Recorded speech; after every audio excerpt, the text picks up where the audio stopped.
We have a major Miami Heat update as the Heat have just been revealed to be favorites for a former NBA MVP who fits better on the Miami Heat than any other team that he has been linked to all off season long. And this is something that obviously a lot of Heat fans would be a fan of, but it will be a bit polarizing. You saw him in the thumbnail. You know it's Russell Westbrook. Guys, before we jump into everything, make sure to subscribe if you are part of that 80% that's not subscribed to Heat Digest, because we have a ton of videos coming out. We are on that grind right now. Myself and Houston have a ton of great videos coming out for you guys, but let's jump into it. There's a lot to go over on this subject, as we know that Russell Westbrook has been moved around and linked to a few different teams over the past couple of seasons, and just this offseason alone, he's been linked to around 15 different teams.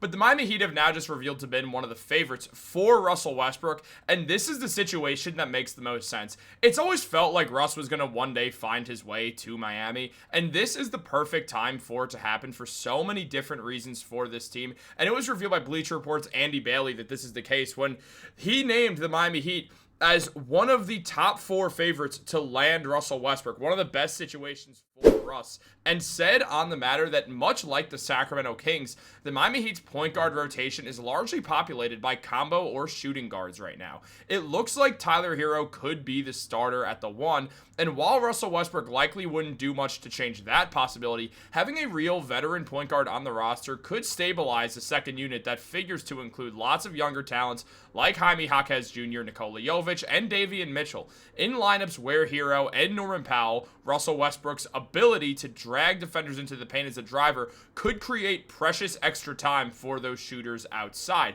which I completely agree with. I mean, you look at Russ's numbers, he's still a very solid NBA point guard who's a great leader and widely regarded as one of the best teammates in NBA history. Russ put up 13 points per game last season, 5 rebounds, and 6 assists. He got a steal and a half per game, showing excellent defense at that point guard spot, while shooting 45% from the field and 32% from 3. But he did shoot 44% on corner threes. That 43.9 threw me off.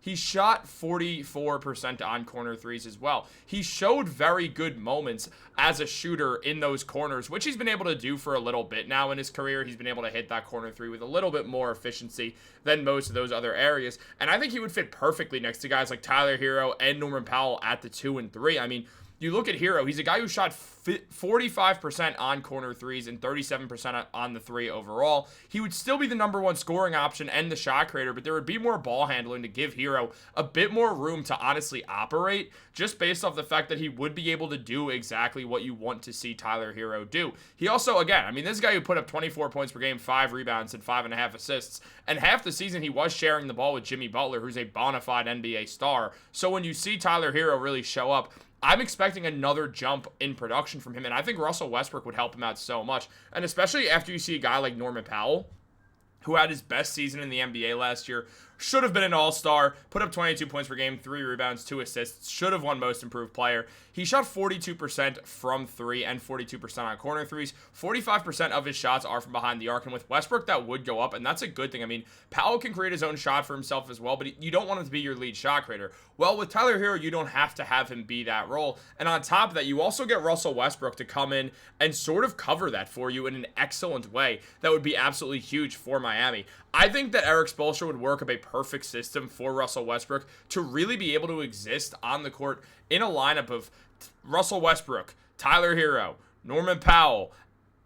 If you want to go Bam and Khalil Ware at those double big spots as well, your rebounding is going to be good. You don't have to start Ware with the Heat's shortage of big men. You can go a few different directions at that power forward spot as well. And Westbrook would just add another, or really the only true point guard onto this team when you look at the Heat's depth chart. I mean, right now, if you added Russ there and moved Tyler Hero to the 2, you could have Andrew Wiggins be a super 6th man. He'd be one of the best 6th men in basketball, or you could have him playing a small ball 4 role, something we saw him do a little bit in Golden State, you know, when they won an NBA Finals. So that would be able to help as well. It would give a bit more assistance there. Well, you could also look at some other names as well to take over at that spot from time to time as well. Yeah, it would be a guard-heavy team, but Russell Westbrook's such a talented guard, considering the fact that he can really guard 4 positions and also rebound the ball better than a lot of power forwards in the NBA today. So Russ would cover a lot of areas for them. while giving them a real true playmaker to work with and someone who you can't just kind of let score the ball, or he will. He's not Ben Simmons. He will score the ball. So it does create that bit of interest. You could also use Nikola Jovic in some starting units with that as well. Or you could just keep Russ off the bench the way he's done over the past couple of seasons and see how that works also, which is also a very real situation that you could look at. I mean, Russ, in the playoffs, he was solid. He put up 12 points per game, 4 rebounds, 2.5 assists. His shooting numbers weren't great. He only shot 39% from the field. He did shoot 32% from 3, which is around what his season average was and really his career average if you look at it that way. But Russ, as a starter, was great. He went up to 15 points per game.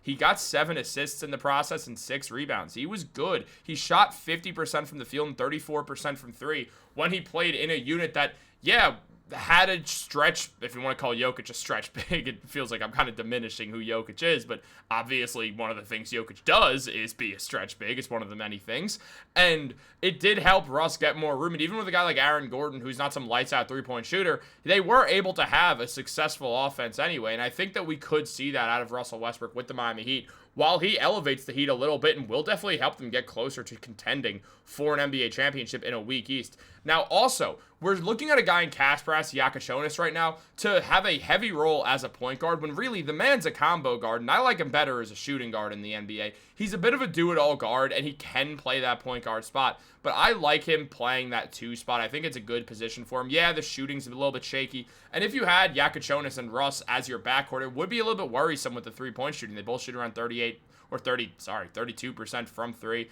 Obviously, Giannis was doing that at the college level, so now it's a foot back, which is just a little bit extra work. But Giannis also played really well in the second half of Summer League and the 2K Summer League, the Summer Classic not as much, but in the NBA 2K Summer League, Giannis played well, so he did really show that he was growing as a player, and he is an interesting piece to have. But when it comes down to it, I really do think that Russell Westbrook makes a ton of sense on this team.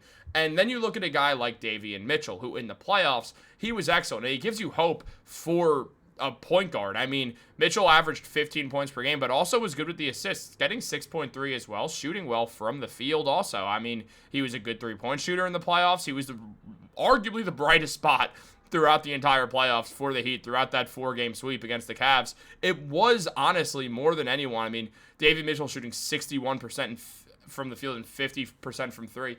He was really a huge part of what made things sort of work and go there. And I mean, you just look at the point guard situation right now. You see a guy like Terry Rozier, who we know the Heat want to get rid of.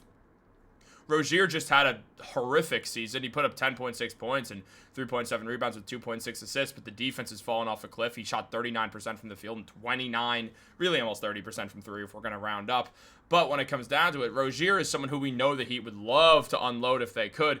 And then there's Davion Mitchell, who played really well in the playoffs and had a good regular season too, where he shot 40% from 3 and got 5 assists with 8 points. He's someone who you can look to use in that point guard role moving forwards. But you're telling me that Davion Mitchell wouldn't benefit from a year with Russell Westbrook as a mentor? I refuse to believe that. I think this would be a perfect landing spot for Russ. This is where I want to see Russ end up for both the Heat and just as an NBA and Russell Westbrook fan. I've always been a fan of Russ's game. I do think this is the best landing spot for him. What do you guys think? Obviously, there's the luxury tax that gets implicated into this once again. The Heat just got out of that. It would cause some more trouble that way, cause some drama. What do you guys think? Let me know in the comments down below. Like this video, subscribe, turn on post notifications. Have a great day. I'll catch you later.